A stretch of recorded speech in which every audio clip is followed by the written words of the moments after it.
الرجیم بسم اللہ الرحمن الرحیم الحمدللہ رب العالمین والصلاة والسلام علی خاتم النبیین اللہم صلی علی محمد وعلی آل محمد کما صلیت علی ابراہیم وعلی آل ابراہیم انک حمید مجید اللہم بارک علی محمد وعلی آل محمد کما بارکت علی ابراہیم وعلی آل ابراہیم انک حمید مجید رب اشرح لی صدری ویسر لی امری واحلل عقدۃ من لسانی یفقہوا قولی۔ آج سورہ الحج کی جو ہے وہ آیت 58 سے 69 ہماری ریویژن کلاس ہے، اور کل انشاءاللہ باقی ماندہ 9 آیتوں کے بعد جو ہے ہم اگلے ہفتے سے جو ہے وہ انشاءاللہ 18 پارہ جو ہے ہمارا شروع ہو جائے گا۔ والذین ہاجروا، بات یہاں پہ ان لوگوں کی ہو رہی ہے جو اللہ کی راہ میں ہجرت کرتے ہیں۔ اللہ کی راہ میں ہجرت کیا ہے کہ اپنا گھر بار، اپنا ملک، اپنا شہر، اپنی ہر چیز جو ہے وہ چھوڑ کے جو ہے وہ اللہ کی راہ میں ہجرت کر دینا۔ اور یہ ہجرت کون سی ہجرت ہے؟ وہی ہجرت جو رسول اللہ صلی اللہ علیہ وآلہ وسلم کے ساتھ لوگوں نے کی۔ وہی جو لوگ جو ہے وہ اللہ کی رضا کے لیے جو ہے مکہ چھوڑ کے، اپنے گھر بار بیوی بچے چھوڑ کے، کچھ لوگ جو ہے وہ پہلے حبشہ کی طرف نکلے اور اس کے بعد پھر جو ہے مدینہ منورہ کی طرف نکلے۔ اب جب دل میں صرف راہ اللہ کے لیے نکلنا ہے تو فرمایا گیا کہ اگر راستے میں ان کا کسی کفار سے مٹ بھیڑ ہو جائے، کفار سے ٹکرا ہو جائے، ان سے لڑائی ہو جائے اور وہ شہید ہو جائیں، یا اگر وہ شہید نہ بھی ہوں اور وہ جو ہے وہ جا رہے ہوں اور راستے میں جو ہے وہ ان کو اپنے گھر میں جو ہے راستے میں کسی جگہ پہ ان کو موت آ جائے جبکہ انہوں نے جو ہے وہ تہیہ کر لیا ہو، تو پھر اللہ ان کا رزق جو ہے وہ اللہ ہی کے ذمے ہے۔ والذین ہاجروا، اور وہ لوگ جنہوں نے ہجرت کی، فی سبیل اللہ، اللہ کی راہ میں، ثم قتلوا، پھر وہ قتل ہو گئے، شہید ہو گئے۔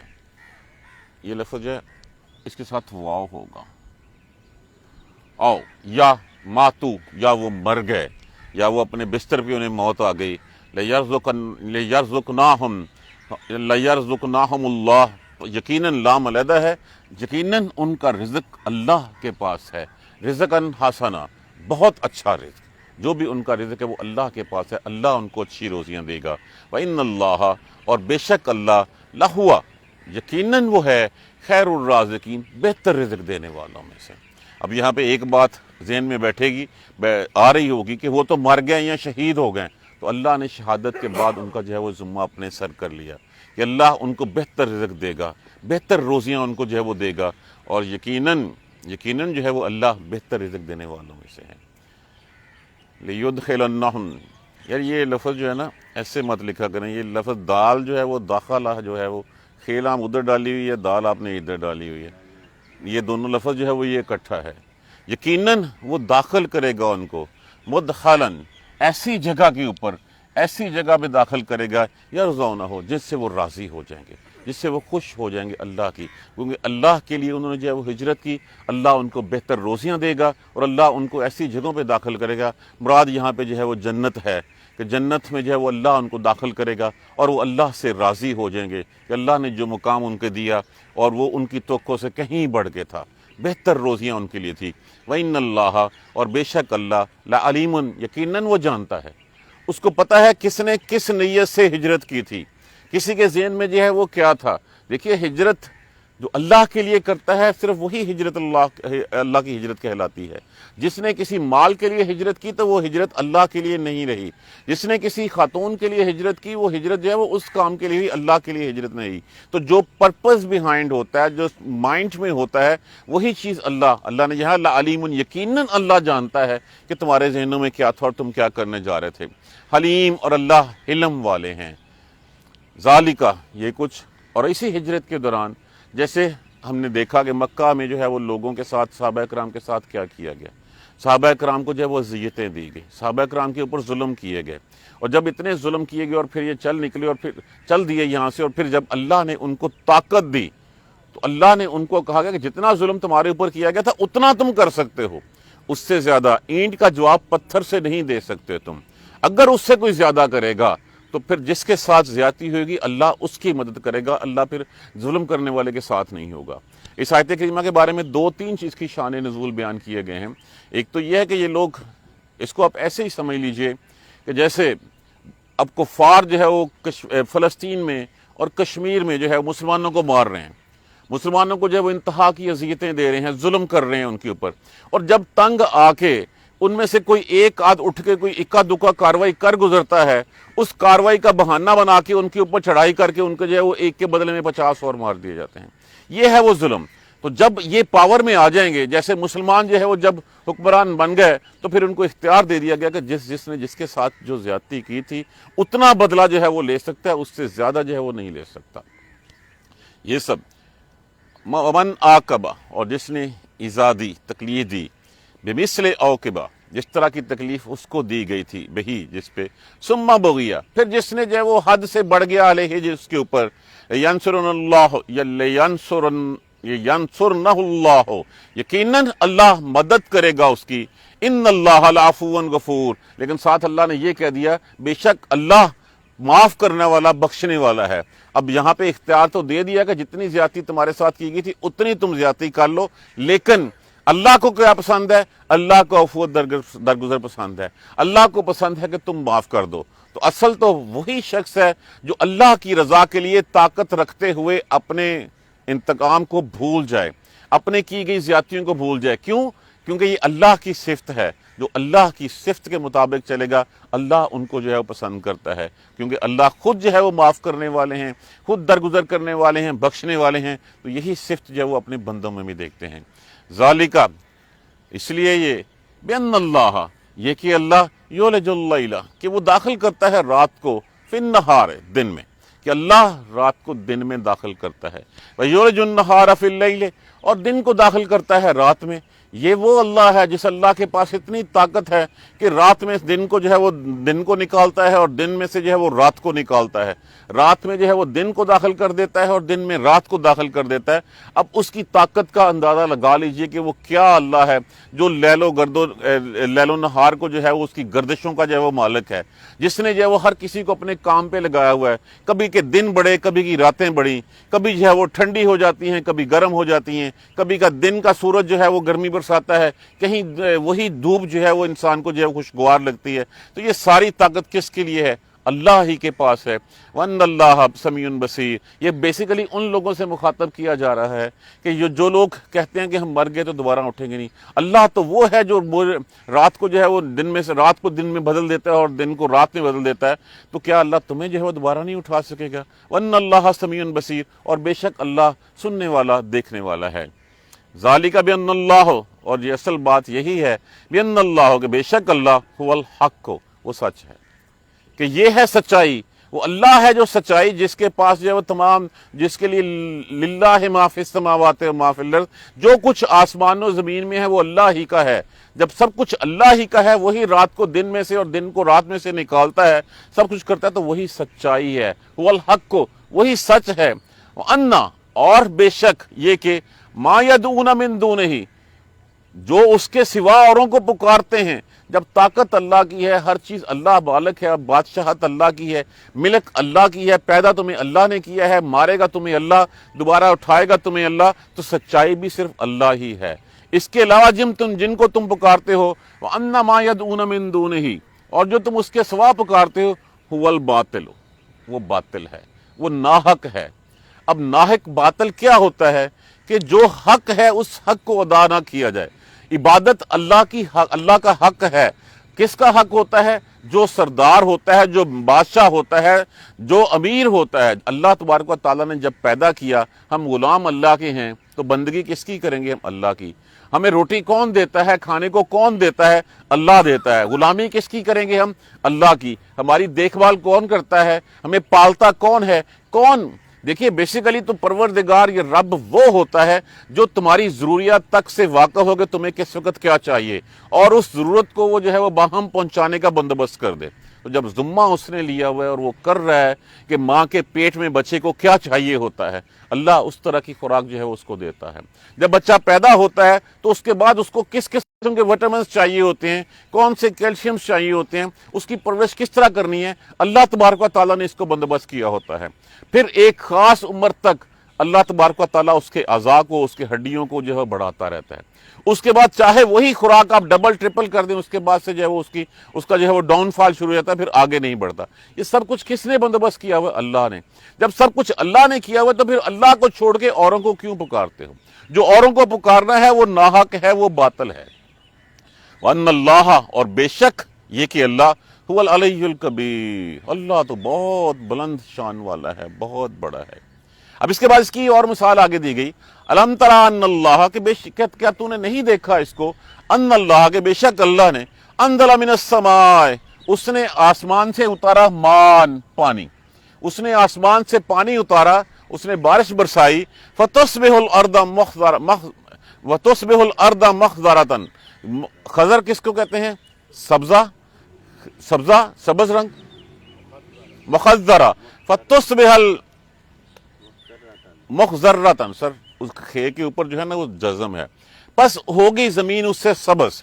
جب زمین سبز ہوگی کیا مطلب ہوگی؟ کہ سبزہ پیدا ہو گیا، اس میں رویدگی آ گئی، زمین نے جو ہے وہ آپ کے لیے جو اللہ نے جو ہے وہ نباتات پیدا کر دیا۔ اللہ نے ہر چیز دنیا کائنات میں جو زندہ ہے وہ اس زمین سے نکالے ہوئے سبزے سے ہی جو ہے وہ پلتی ہے، زمین سے ہی اس کی جو ہے وہ خوراک حاصل ہوتی ہے۔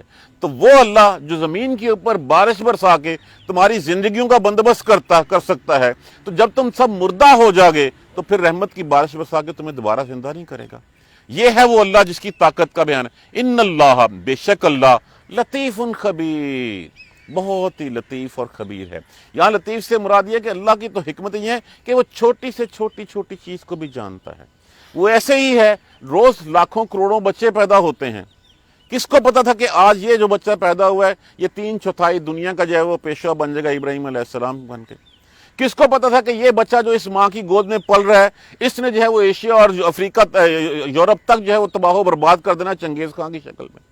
کس کو پتا تھا کہ یہ آج شخص جو ہے کشتی لے کے نکلا ہے اس نے کل کو امریکہ؟ یہ اللہ کو پتا ہے، اللہ کی حکمتیں ہیں، بظاہر ہمیں نہیں پتا ہوتا، لیکن اللہ ہر چیز کا ذرا بندوبست کر کے جو ہے وہ ہمارے سامنے رکھتے ہیں، ہر چیز کی خبر رکھنے والے ہیں۔ لہو ما فی السماوات و ما فی الارض، اور اسی کے لیے ہے جو کچھ ہے آسمانوں میں اور زمینوں میں، ہر چیز کا مالک وہی ہے، ہر چیز کا بادشاہ وہی ہے۔ وَإِنَّ اللَّهَ، اور بے شک اللہ، لَهُوَ الْغَنِيُّ الْحَمِيدُ، یقیناً وہ ہے وہ بے پرواہ ہے اور قابل ستائش ہے، وہ تعریفوں کے قابل ہے۔ تو غنی الحمید، جو کچھ یہ کرتے ہیں اللہ تعالیٰ اس سے بے پرواہ ہے، اللہ کی شان اس سے بہت بلند ہے کہ وہ جو مرضی کہتے رہیں، اللہ کو کوئی فرق نہیں پڑتا اگر اس کے ساتھ وہ 10 شریک بھی بنا لیں، اللہ کے ساتھ جتنے مرضی کر لیں اللہ کو کوئی فرق نہیں پڑنے والا۔ پھر کیا کرے گا کہ اللہ تمہیں اور تمہارے شریکوں کو جو ہے وہ کٹھا جہنم میں جو ہے وہ ڈال دے گا۔ اور پھر ایک اور مثال دی گئی یہاں پہ، ایک تو یہ کہ زمین تمہارے تابع کر دی گئی، تمہارے لیے جو ہے وہ زمین سے نباتات نکلتے ہیں، اسی سے تمہاری زندگی کا دار و مدار ہے۔ الم تری ان اللہ، کیا تو نے نہیں دیکھا کہ بے شک اللہ نے سخر لکم فی الارض، تمہارے لیے زمین کو مسخر کر دیا، تمہارے لیے زمین کو تمہاری اطاعت گزار بنا دیا، تابع کر دیا۔ وہی پانی ہوتا ہے، وہی زمین ہوتی ہے، ایک پودا کچھ اور پیدا کر رہا ہوتا ہے، دوسرا کچھ اور کر رہا ہوتا ہے، ایک ہی پودا جو ہے وہ نام بھی اس کا ایک ہی ہے، ایک کا رنگ جو ہے وہ ایک گلاب کا پھول سرخ ہوتا ہے، ایک سفید ہوتا ہے، ایک ہی پودا ہے، اس میں سے جو ہے وہ آپ کو جو ہے وہ کچھ اور پھل مل رہا ہے، کسی میں سے دوسرا پھل مل رہا ہے، تمہارے تابع کر دیا اس نے۔ اب اتنی بڑی بات کر دی، اس انسان کے لیے اللہ تبارک و تعالیٰ نے کائنات کی ہر چیز اس کے لیے مسخر کر دی، ہر چیز اس کے تابع فرما کر دی، وہ اس کے حکم پہ چلتی ہے۔ نہیں تو آپ دیکھ لیں کہ کتنے بڑے بڑے جانور ہیں، عظیم الجثہ جانور ہیں، کہ انسان ان کا ایک نوالا بھی نہ بنے، لیکن انسان جو ہے ان کو ایک نکیل ڈالتا ہے، ہاتھ میں پکڑتا ہے اور ان کو لیے پھرتا ہے، ان پہ سواریاں کرتا ہے، ان کو اپنی مرضی کے مطابق چلاتا ہے، سامان ڈھوتا ہے، اس کے بعد پھر ان کی اون سے فائدے اٹھاتا ہے، بار برداری کا کام، اور اس کے بعد پھر اس کا گوشت بھی وہ کھاتا ہے۔ تو یہ ہر چیز اللہ نے کس لیے کی مسخر؟ اللہ نے اپنے نائب کے لیے، اللہ نے اپنے خلیفے کے لیے۔ الم تری ان اللہ سخر لکم ما فی الارض، کہ بے شک کہ تو نے نہیں دیکھا کہ مسخر کر دی اللہ نے تمام چیزیں جو کچھ زمین میں ہیں۔ والفلک، اور کشتیاں، تجری فی البحر، اور کشتیاں جو چلتی ہیں۔ اب ایک سمندر کتنا بڑا سمندر ہے، اس کے اوپر ایک چھوٹی کشتی کی کیا ویلیو ہے، لیکن اللہ نے ایسے طبعی قوانین بنا دیے کہ وہ اتنی سی کشتی جو ہے وہ انسان اس کے اوپر بیٹھ کر جو سمندر کا سینہ چیرتا ہوا چلا جاتا ہے، ایک جگہ سے دوسری جگہ وہ ٹریول کرتا ہے۔ نہیں تو اگر جو ہے وہ سمندر کی جتنی تلاطم خیز موجیں ہوتی ہیں، وہ موجیں جو ہیں وہ ایک موج جو ہے اس کو ہزاروں میں سینکڑوں میل گہرائیوں میں پہنچا دے اور کسی کو پتہ بھی نہ چلے کہ یہاں پہ کوئی تھا۔ تو کس نے یہ ہمت دی ہے، کس نے سمندر کو تابع فرمان کر دیا انسان کے لیے؟ وہی اللہ کی ذات ہے، وہی سچ ہے، اس کے علاوہ باقی سب جھوٹ ہے۔ والفلک، فلک کہتے ہیں کشتی کو، یہ واحد جمع سب کے لیے استعمال ہوتا ہے۔ تجری فی البحر، وہ چلتی ہیں زمینیں، کس کے ساتھ؟ بِأَمْرِهِ، اس کے حکم کے ساتھ۔ یہ اللہ کی صفات بیان کی جا رہی ہیں۔ وَيُمْسِكُ السَّمَاءَ، اور کون ہے جو تھامے ہوئے آسمان کو، أَن تَقَعَ عَلَى الْأَرْضِ، یہ نہ ہو کہ وہ گر پڑے، واقع ہو جائے، إِلَّا بِإِذْنِهِ، مگر اس کے حکم کے ساتھ۔ یہ کتنے سیارے جو ہیں وہ کتنے جو ہے وہ ہمارے اوپر جو ہے وہ مدار میں جو ہے وہ گھوم رہے ہیں۔ کبھی ہم نے غور کیا؟ ہزاروں لاکھوں کروڑوں جو ہیں وہ اوپر گھوم رہے ہیں۔ کس نے ان کی گردش کو کس نے اپنے حکم کے تحت تابع فرما کر رکھا ہے؟ نہیں تو کیا وہ گرنا پڑے؟ اور روز قیامت جب اس کا حکم آئے گا تو پھر تو وہ یہی ہوگا کہ زمین و آسمان جو ہے وہ لپیٹ دیے جائیں گے، اس وقت جو ہے وہ سب کچھ سارے جھڑ جائیں گے سب کچھ۔ تو جتنے سیارے اس وقت مدار میں گردش کر رہے ہیں، آسمان گر کیوں نہیں پڑتا؟ یہ جو چھت تمہارے اوپر ہے، اس صاحبان کو کون تھامے ہوئے ہے؟ وہ اللہ تبارک و تعالیٰ کی ذات تھامے ہوئے ہے۔ یہ اللہ کی صفات بیان کی جا رہی ہیں کہ عبادت کا حقدار کون ہے؟ وہ ہے جو یہ سب کچھ کرتا ہے۔ ان اللہ، بے شک اللہ، بالناس، لوگوں کے اوپر، لرؤوف الرحیم، بہت ہی پیار کرنے والے اور رحم کرنے والے ہیں۔ وَهُوَ الَّذِي أَحْيَاكُمْ، یہ تو وہ اللہ ہے جس نے پیدا کیا تمہیں، ثُمَّ يُمِيتُكُمْ، پھر تمہیں موت دے گا، ثُمَّ يُحْيِيكُمْ، پھر تمہیں جو ہے وہ پیدا کرے گا۔ ان الانسان لکفور، بے شک انسان ہی بہت ناشکر ہے۔ کہ دیکھیے موت بھی اللہ کا ایک احسان ہے ہمارے اوپر۔ اگر اللہ نے موت کو نہ پیدا کیا ہوتا تو جب سے کائنات بنی ہے اس کے بعد یہاں پہ کسی کو پاؤں رکھنے کے لیے جگہ نہ ملتی، کھانے کے لیے ایک دانہ جو ہے وہ اس کو نہ ملتا، اور پھر جو جزا سزا اور جزا کا کنسپٹ ہے وہ تو مرنے کے بعد ہی جو ہے وہ پتہ چلے گا۔ نہیں تو پھر کہ اگر زندہ ہی رہنا ہوتا تو ہر ظالم جو ہے وہ مظلوم کو جو ہے وہ ہڑپ کر جاتا اور پھر وہ یہی کچھ کرتا رہتا۔ یہ بھی اس کا احسان عظیم ہے۔ اور یہ پہلی زندگی ہمیں کب دی تھی اللہ نے؟ اللہ نے جس وقت جو ہے وہ آدم علیہ السلام کی پشت سے تمام ارواح کو پیدا کیا تھا، اور جب پوچھا تھا الستو بربکم، کیا میں تمہارا رب نہیں ہوں؟ تو سب نے حامی بری تھی۔ اس کے بعد اللہ نے ان روحوں کو سلا دیا، یہ ایسے ہی سلا دیا جیسے ہم فریج میں کچھ چیز جو رکھ دیتے ہیں۔ اس کے بعد پھر اللہ اپنی رحمت کی بارش کرتا ہے، جب مرد و زن کے تناسل سے پھر جو ہے ان کو پیدا کرتا ہے۔ پھر اللہ جو ہے وہ ان کو مارے گا، اور مارنے کے بعد جو اللہ مردہ زمین کے اوپر بارش برسا کے اس میں سے نباتات اگا سکتا ہے، تو کیا اپنی رحمت کی بارش برسا کے ان مردوں کو دوبارہ زندہ نہیں کر سکتا؟ پہلی دفعہ کسی کام کا کرنا مشکل ہوتا ہے، یا اس کا اعادہ کرنا جو ہے وہ مشکل ہوتا ہے؟ پہلی دفعہ مشکل ہوتا ہے، جب پیٹرن بن گیا تو اس کے بعد اعادہ تو پھر وہی ہوتا ہے کہ پھر وہ چل سو چل ہوتی ہے۔ تو یہ اللہ وہی اللہ ہے، اللہ جو ہے وہ تمہیں پیدا کرتا ہے، وہی تمہیں مارے گا، وہی تمہیں دوبارہ زندہ کرے گا۔ ان الانسان لکفور، بے شک لوگ جو ہیں وہ ناشکرے ہیں۔ کفر کس کی ضد ہوتی ہے؟ شکر کی ضد ہے یہ، کہ لوگ ناشکرے ہیں۔ اتنی اللہ کی صفات ہیں، اللہ نے تمہارے لیے کیا کچھ نہیں کر دیا، لیکن اس کے باوجود تم اللہ کے ساتھ جو ہے وہ دوسروں کو جو ہے وہ اپنا ملجا ماوا جو ہے وہ ٹھہراتے ہو، اپنا آقا جو ہے دوسروں کو بناتے ہو، دوسروں کے سامنے سر جو ہے وہ جھکاتے ہو، اپنا ہاتھ پھیلاتے ہو۔ یہ اللہ ہے، انسان یقیناً جو ہے اس کے اوپر ناشکرہ ہے۔ اور پھر بات کہاں پہ آ جاتی ہے کہ یہاں پہ شکر اور ناشکر کے لگ سے اگلی سٹیپ جو ہے وہ آ جاتا ہے۔ اگلا سٹیپ کیا آ جاتا ہے؟ دیکھیے، ایک ہوتی ہے اندرونی عبادت، ایک ہوتی ہے ظاہری عبادت۔ اندرونی عبادت وہی ہے جو پہلے دن سے پیغام ہے توحید کا۔ اب ظاہری عبادت میں جو ہے وہ جب لوگ ظاہری عبادت کرتے کرتے اندر بھول جاتے ہیں، اور پھر اللہ جب دیکھتا ہے کہ لوگ اپنی اصل کو جو ہے وہ روٹ کو بھول گئے ہیں، تو اللہ پھر جو ہے وہ کچھ چینجز کے ساتھ نیا پیغمبر، نئے نبی کو جو ہے وہ بھیج دیتا ہے تاکہ اس جمود کو توڑا جا سکے۔ اور جب اس جمود کو ٹوٹتا ہے وہ، تو پھر لوگ اس کے اگینسٹ جو ایک ہیبچل ہو چکے ہوتے ہیں، امیون ہو چکے ہوتے ہیں ایک سسٹم کے، جب اس میں چینج آتی ہے تو لوگ اس کے اگینسٹ ریزسٹ کرتے ہیں، اس نبی کو، اس رسول کو ماننے سے انکار کر دیتے ہیں۔ تو یہاں پہ بھی کہا گیا، پھر جب وہ چینج آتی ہے وہی چینج ہوتی ہے کہ ہر امت کے ساتھ کچھ نہ کچھ جو ہے وہ اللہ تبارک و تعالیٰ نے تبدیلیاں ساتھ لے کے آ گئے۔ یہ تبدیلیاں کون سی تبدیلیاں ہیں؟ یہ ایسی ہی تبدیلیاں ہیں کہ آدم علیہ السلام کی اولاد میں سے جو ہے وہ بہن بھائی کی شادی جائز ہوتی تھی۔ بنی اسرائیل میں دیکھ رہے ہیں 2 بہنوں کے ساتھ نکاح جائز ہوتا تھا۔ پہلے وصیت کیا دی گئی تھی؟ پہلے وصیت تھی کہ ٹھیک ہے جتنا چاہے انسان جو ہے وصیت کر سکتا ہے۔ اللہ نے پھر اس حکم کو منسوخ فرمایا، پھر اللہ نے جو ہے وہ اس کے بعد 1/3 کا اختیار دے دیا، پھر اللہ نے حصے لکھ کے دے دیے اور اس میں سے کہا کہ یہ 1/3 تیرا حق ہے، تو دے سکتا ہے، باقی ہر چیز یہ ہے۔ اس سے پہلے کیا ہوتا تھا؟ جس کو چاہا اس کو زیادہ دے دیا، جس کو چاہا۔ تو یہ چینجز جو ہیں وہ آتی رہتی ہیں۔ ہر قوم کے جو ہیں وہ اس میں جو ہے وہ عبادت کے طریقے ہیں۔ منسکن نسک سے ہے، نون سے کاف، یہ قربانی کے لیے بھی لفظ استعمال ہوا تھا، لیکن اس کا مطلب کیا ہے کہ ایسی جگہ جہاں پہ بار بار جانا ہو، آنا جانا ہو۔ مناسک حج اس لیے کہا جاتا ہے کہ حج ادا کرنے کے لیے لوگ بار بار جو ہے اس جگہ پہ جاتے ہیں۔ لِكُلِّ أُمَّةٍ جَعَلْنَا مَنسَكًا، ہر کا ایک اپنا طریقہ ہے، ایک اپنا جو ہے وہ رائج ہے۔ ہم ناسکوہ، وہ اس کے مطابق اس کو بجا لاتے ہیں۔ اس کو اللہ نے عبادت کا ایک طریقہ بتا دیا، وہ اس کو اس کے مطابق جو ہے بجا لاتے ہیں۔ فلا ینازعنک، پس نہ تجھ سے وہ بحث کریں اس بارے میں، نہ تجھ سے جھگڑا کریں فی الامر، اس کام کے بارے میں۔ وادعو الی ربک، اور بلائیں ان کو اپنے پروردگار کی طرف۔ انک لعلی ھدی مستقیم، بے شک یقیناً آپ ہی سیدھے راستے پر ہیں۔ صلی اللہ علیہ وسلم کو کہا جا رہا ہے کہ آپ ہی سیدھے راستے پہ ہیں۔ یہ چینجز جو ہیں، یہ چینجز کون سی تھی؟ یہ چینجز تھی کہ جیسے میں ابھی پڑھا رہا تھا کہ رسول اللہ صلی اللہ علیہ وسلم کے دل میں چاہ تھی کہ خانہ کعبہ کی طرف جو ہے وہ نماز پڑھی جائے اور اس کو جو ہے وہ عبادت کا مرکز بنایا جائے۔ اس وقت تک جب آپ مکہ میں تھے تو کیا تھا کہ نماز تو بیت المقدس کی طرف منہ کر کے پڑھی جا رہی ہوتی تھی۔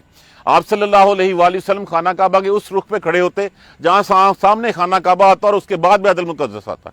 اور جب رسول اللہ صلی اللہ علیہ وسلم جو ہے مدینہ منورہ تشریف لے گئے، دل میں چاہ تو تھی، دل میں چاہ، وہ دل وہیں پہ جو ہے وہ اٹکا ہوا تھا۔ تو پھر آپ صلی اللہ علیہ وسلم کی رضا کو، صلی اللہ علیہ وسلم کی چاہ کو دیکھتے ہوئے اللہ تبارک و تعالیٰ نے قبلے کا رخ جو ہے وہ ادھر کر دیا۔ تو یہاں پہ کہا کہ آپ سیدھے راستے پہ ہیں، آپ ان کے لوگوں کو اس طرف راہ پہ بلاتے رہیے۔ اب جس وقت آپ صلی اللہ علیہ وسلم بیت المقدس کی منہ کر کے نماز پڑھتے تھے، یہود کہتے تھے کوئی بات نہیں، خیر ہے، 4 دن کی کھیل ہے، منہ تو ہمارے قبلے کو ہی مانتا ہے نا، نماز تو ادھر ہی بیت المقدس کی طرح کر کے پڑھتا ہے نا، چلو جو بھی کچھ 4 چیزیں ہیں کل کو وہ بھی ٹھیک ہو جائیں گی، ابھی تو وہی ہے۔ اور یہ وہی یہودی جس وقت تحویل کعبہ کا حکم آ گیا، اس کے بعد جو ہے کہنے لگے یہ کیا بات ہوئی، یہ کون سا مذہب ہے کہ آج ادھر منہ کر کے نماز پڑھ رہے ہیں، کل ادھر منہ کر کے نماز پڑھ رہے ہیں۔ تو ان چیزوں کے بارے میں کہا گیا ہے کہ آپ ہی یقیناً سیدھے راستے پہ ہیں۔ وَإِن جَادَلُوكَ، اور اگر وہ اس بارے میں جھگڑتے ہیں آپ سے تو کہہ دیجئے فَقُلِ اللَّهُ أَعْلَمُ بِمَا تَعْلَمُونَ، بس اللہ بہتر، اللہ جانتا ہے، خوب جانتا ہے جو تم عمل کرتے ہو۔ اب جتنے بھی ہمارے ہاں دیکھ لیجئے کہ جتنے بھی تنازعات فرقہ واریت کی شکل میں ہیں، ان تنازعات کے اوپر جھگڑنے کی کوئی ضرورت نہیں ہے، ان چیزوں کے بحث کرنے کی کوئی ضرورت نہیں ہے۔ یقین مانیے کہ آپ ان کتابیں پڑھ کے دیکھ لیجئے، 90% سے زائد جو ہے نا وہ ایک ہی بات ہے، باقی ساری 2-4% ہم نے دکانیں چمکائی ہوئی ہیں، باقی ٹرو سپرٹ اللہ کی جو ہے وہ وہی ہے۔ اس بارے میں کسی سے جھگڑا کرنے کی ضرورت نہیں ہے۔ راستہ کون سا سیدھا راستہ ہے؟ انکا، آپ کا راستہ، کس کا؟ رسول کا راستہ۔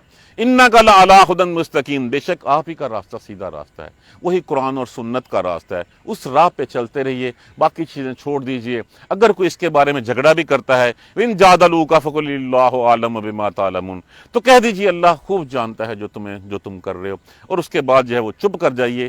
اللہ، بے شک اللہ، یحکم، وہ فیصلہ کر دے گا، بینکم یوم القیامت، روز قیامت فیصلہ کر دے گا۔ کیا ہوتا تھا؟ یہود کہتے تھے ہم ٹھیک ہیں، نصارہ کہتے تھے ہم ٹھیک ہیں۔ دیکھیے ہر کوئی اپنی چیز مذہب کو ٹھیک کہتا ہے تو اس کے پیچھے چلتا ہے، حالانکہ وہ اس روشنی سے واقف نہیں ہوتے جو روشنی رسول اللہ صلی اللہ علیہ وسلم کی ذات میں جو ہے وہ آئی ہے، اس کو پکڑنا نہیں چاہتے۔ کیوں نہیں پکڑنا چاہتے؟ اس سے ان کی انا کو ٹھیس پہنچتی ہے، ان کا نفس جو ہے وہ کچلا جاتا ہے، تو وہ اپنے نفس کو مارنے کی بجائے جو ہے نا نفس کے پیچھے چلنے کے جو ہے وہ عادی ہو چکے ہیں۔ تو اس لیے وہ غلط کو غلط اور صحیح کو صحیح کہنے کا حق نہیں کہتے۔ تو اللہ نے کہہ دیا کہ پھر کہہ دیجئے اگر وہ جھگڑا کرتے ہیں کہ اللہ جانتا ہے جو تم کرتے ہو، اللہ یحکم بینکم، اللہ یقیناً فیصلہ کر دے گا درمیان تمہارے، یوم القیامت، روز قیامت، فیما، اس میں کنتم فیہ تختلفون، جس میں تم اختلاف کیا کرتے تھے۔ جو تمہارے اختلافات تھے، جو تمہارے تنازعات تھے، ان سب کا فیصلہ جو اللہ روز قیامت کر دے گا۔ اس دن تمہیں پتہ چل جائے گا کہ سچا کون تھا۔ سچا تو آج بھی ہمیں پتہ ہے کہ کون ہے، لیکن ہم اپنی انا مارنا نہیں چاہتے، اپنے نفس کے پجاری بن کے ہم نفس کو چھوڑنا نہیں چاہتے۔ ہمیں بتا دیا گیا ہے کون سا راستہ سچا ہے، یہی راستہ ہے، انکا لعلی ھدی مستقیم، آپ کا راستہ، کس کا راستہ؟ رسول کا راستہ، رسول کا راستہ، قرآن اور سنت کا راستہ، یہ سچا راستہ ہے، اس کے علاوہ کوئی راستہ سچا نہیں ہے۔ باقی سارے راستے شیطان کے راستے ہیں، جہنم کے راستے ہیں۔ کیونکہ ہر امت میں جیسے اللہ تبارک و تعالیٰ نے مسلمان لوگوں کا نام جو ہے وہ اپنے دین والوں کا نام مسلمان رکھا، پہلے دن سے رکھا۔ لوگوں نے جو ہے وہ اپنے آپ کو، کسی نے یہودی، کسی نے نصارہ، اب اس کو چھوڑ دیجیے۔ اب ہم جو ہے وہ ہم کیا کرتے ہیں؟ ہم بھی جو ہے وہ اپنے آپ کو کوئی سنی ہے، کوئی وہابی ہے، کوئی دیوبندی ہے، کوئی اہل حدیث ہے، کوئی کچھ ہے، مسلمان کہلاتے ہوئے ہمارا نام جو اللہ نے رکھا تھا وہ مسلمان رکھا تھا، تو ہمیں مسلمان کہلاتے ہوئے شرم ہے۔ یہ وہ تنازعات ہیں، ان تنازعات کو چھوڑ دیجئے۔ صرف راستہ کون سا ہے؟ رسول کا راستہ، جو قرآن اور سنت کا راستہ ہے، وہی سیدھا راستہ ہے، اس پہ چلتے رہیے۔ اگر کوئی کہتا ہے تو کہہ رہیے اللہ جانتا ہے جو تم کرتے ہو، اللہ فیصلہ کر دے گا۔ اللہ تبارک و تعالی ہمیں قرآن سمجھ کر پڑھنے اور اس کی ٹرو اسپرٹ کے مطابق اس کے اوپر عمل کرنے کی ہمت اور توفیق دے۔ پیغام ہمارے سامنے کلیئر ہوتا ہے، ہم سنتے ہیں، ہم سمجھتے ہیں، لیکن جب عمل کی باری آتی ہے پھر ہم بھاگ جاتے ہیں۔ اور دیکھیے قرآن میں ہمیشہ جہاں پہ کہا گیا وہاں پہ آمنوا وعملوا الصالحات کہا گیا کہ آپ نے ایمان لانا ہے اور نیک اعمال کرنے ہیں۔ اگر آپ یہ نہیں کریں گے تو پھر نہ ایک طرف اکیلا ایمان آپ کا کسی کام کا اور نہ آپ کے اعمال صالح جو ہے وہ کسی کام کے۔ جب تک یہ کمبینیشن نہیں ہوگا، جب تک یہ دونوں چیزیں جو لازم ملزوم ہیں وہ نہیں ہوں گی، تب تک راہ جو ہے وہ سیدھی نہیں ہو سکتی۔ صرف ہم لا الہ الا اللہ پڑھ کے جو ہے مسلمانوں کے رجسٹر میں اپنا نام تو لکھوا سکتے ہیں، لیکن اللہ کے ہاں اپنے آپ کو مسلمان ثابت نہیں کر سکتے جب تک ہم اللہ کے بتائے ہوئے طریقوں کے اوپر اس کے اوپر عمل نہیں کریں گے۔ اللہ ہمیں قرآن سمجھ کر پڑھنے اور اس پر عمل کرنے کی ہمت اور توفیق دے۔ جزاک اللہ خیر۔ انشاءاللہ اس کا دوسرا حصہ ہم کل پڑھیں گے اور پرسوں سے پھر انشاءاللہ 18واں پارہ جو ہے ہم شروع کریں گے۔ جزاک اللہ خیر۔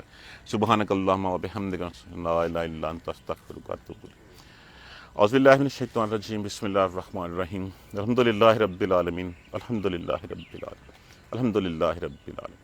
اللہم صلی علی محمد و علی آل محمد کما صلیت علی ابراہیم و علی آل ابراہیم انک حمید مجید۔